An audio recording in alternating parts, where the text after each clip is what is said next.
Welcome to Tabata. Here we go in 5, 4, 3, 2, 1, go! Petit tuto pour vous expliquer comment rentrer une fonction et résoudre une équation avec votre calculatrice. Et en même temps, chercher un tableau de valeurs. Alors, on allume la calculatrice, on appuie sur On. Donc là, elle est en mode calculatrice, elle est en mode calculatrice. On vient dans Menu. Donc le menu, vous l'avez en haut à gauche. Je clique sur Menu. Voilà. Donc là, on est bien sur Calcul. Je viens naviguer avec les flèches pour aller au petit 4 sur le tableau. Et là, je fais Exécute.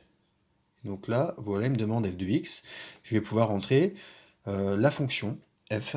Donc là, f de x, par exemple. Hein, je prends x, donc le x, vous l'avez ici. X au carré.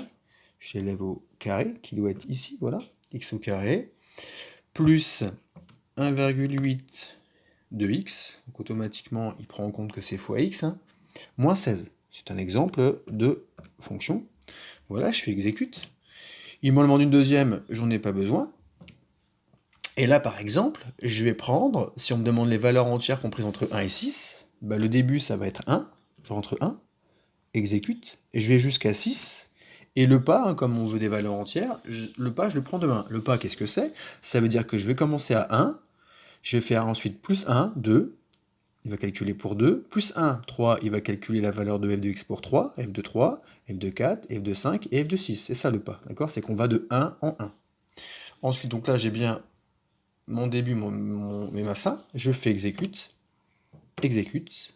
Et donc voilà, il m'a sorti donc le tableau de valeurs de ma fonction f. On a effectivement pour x égale 1, si je remplace x par 1, f de 1, ça fait moins 13,2.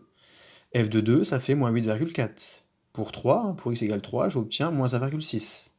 Donc voilà, vous avez toutes les valeurs. Alors il n'y a pas tout, il faut redescendre un petit peu pour avoir la f de 5 et f de 6.